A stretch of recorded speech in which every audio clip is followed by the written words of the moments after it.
Bharatiya Janata party Modi ji के नेतृत्व में जो बाबा साहब ने अपने अनुयायियों को कहा, बार बार उन्होंने कुछ आह्वान किए थे। उन्होंने कहा था अपने अनुयायियों से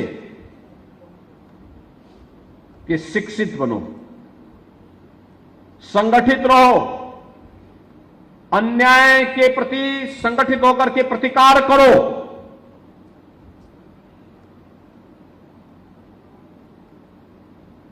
जब हैदराबाद के निजाम ने वहां पर अत्याचार करना प्रारंभ किया तो बाबा साहब ने हैदराबाद के हिंदुओं को और खास तौर पर अनुसूचित जाति से जुड़े हुए लोगों को एक पत्र लिखा। उन्होंने कहा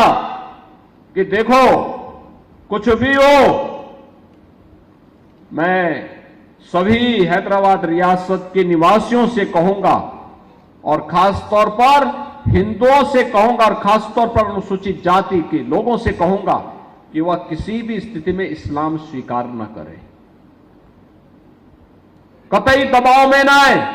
अगर उनके सामने बचाव का कोई अंतिम संकट खड़ा हुआ हो तो वे वहां से प्लान करके महाराष्ट्र की तरफ आ जाएं, लेकिन वे इस्लाम स्वीकार न करना, निजाम के सामने झुकना नहीं। और बहनों और भाइयों, यही कारण है कि निजाम के सामने मजबूती के साथ लड़ने, जब निजाम और उसके रजाकारों के द्वारा अनुसूचित जाति जनजाति के लोगों पर अत्याचार किया जा रहा था, गांव गांव जलाए जा रहे थे, तब बाबा साहब वहां पे उनके साथ खड़े हुए थे। और स्वतंत्र भारत में लोह पुरुष सरदार वल्लभ भाई पटेल, लोह पुरुष सरदार वल्लभ भाई पटेल ने निजाम से हैदराबाद को मुक्ति दिलाई थी और वहां के नागरिकों को सम्मान दिलाने का काम किया था। बहनों और भाइयों, ये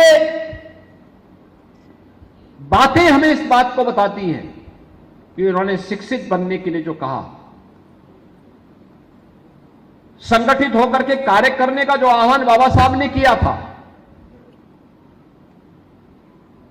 दबे कुचले लोगों की आवाज को आवाज देने का जो आह्वान बाबा साहब ने किया था, यही तो कार्य पिछले 10 वर्ष से मोदी जी के नेतृत्व की भारतीय जनता पार्टी की सरकार कर रही है।